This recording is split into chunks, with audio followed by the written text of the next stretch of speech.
If you were looking for instructions on how to manually clean your print head on your Epson EcoTank 3950 or similar model, then stay tuned. You won't want to miss this video. Hey, what is going on? The printer guy here, and in this video I'm going to be giving you step-by-step instructions on how to manually clean your print head on your Epson EcoTank 3950 using a cleaning kit. That cleaning kit is going to be linked down in the description below. But getting right into this repair, you're going to go into your maintenance.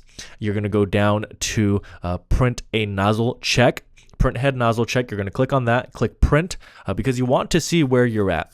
Now, you could be having blank pages, you could have total colors missing, or it could just be lines that are missing and faded prints. Anywhere in between there, you are going to want to use this method. It can be as bad as blank pages. If that's the case, move straight into the cleaning instructions. If not, printing off this nozzle report will really help you because you'll be able to pinpoint what colors are missing, and that will help you later on with identifying the nozzle that needs to be cleaned. If it's a general cleaning, you're doing all the nozzles. Now, we're going to print another nozzle report, and while it's printing, we are going to unplug the printer. This step is important because we don't want to damage the electrical components within the printer when we're actually doing this cleaning. So here is the print head. You simply lift the top of the printer, prop it up on that stand, and we can pull out the paper that was about to print.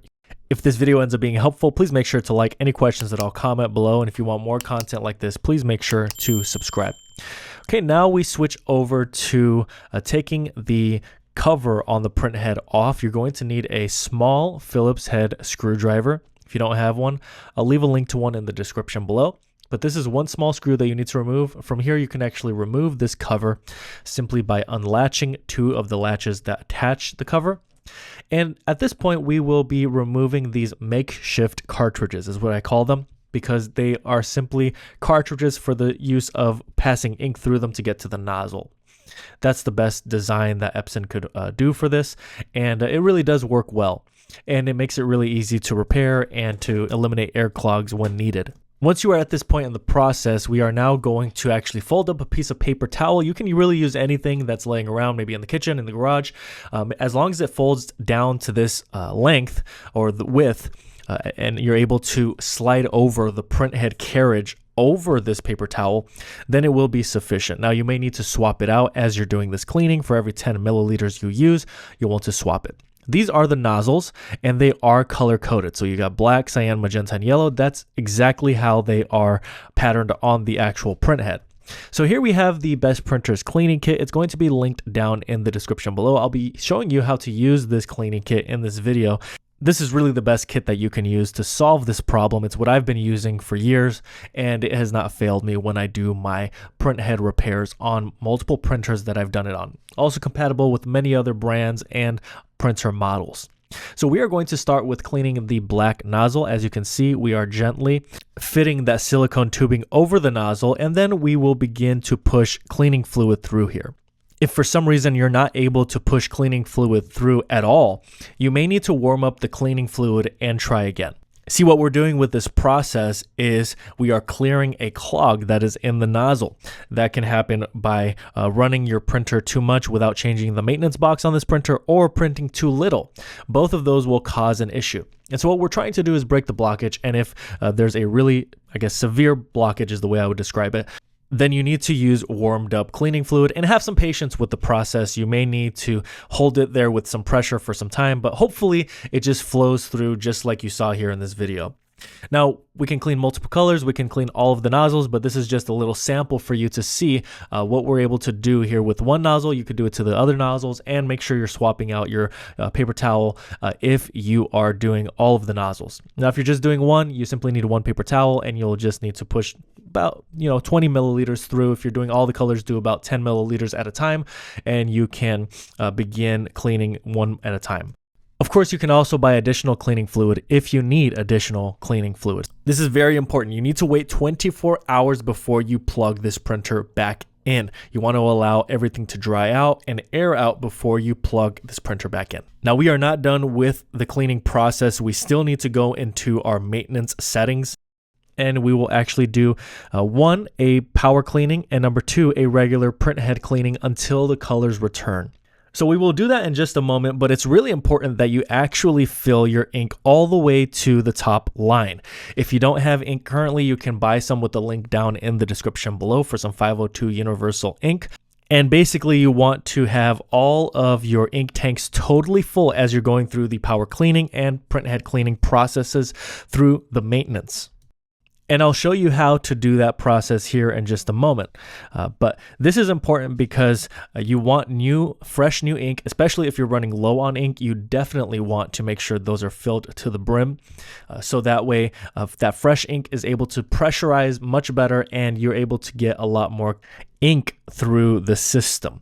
And that's really what you want, is you want fresh ink in the system because you have basically cleared all the existing ink out of the nozzles. And don't be surprised if you cleaned one color and another color doesn't show up when you do these tests here in just a moment. That is totally normal.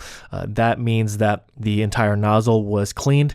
And so what you'll want to do now is do a power ink flush. Power ink flush, you're going to have to agree to a bunch of different things. You can read through those, but basically you're going to press OK for 5 seconds after you go through those prompts. And this should take about 10 to 15, maybe 20 minutes. Once it's completed, you'll want to print out a nozzle check. And here on the first try, I actually was able to get all of my color back 100%. Now that may not be the case for you. If this is not the case, you don't want to do a second power cleaning until you try regular printhead cleanings. I would try at least 5 to 10 times with a printhead cleaning. Here in the maintenance, you're going to click yes. And with this, you're actually able to print again. And here, this is the important part. You want to click the X button and you want to click on cleaning. Instead of power cleaning, you're going to click cleaning and click start.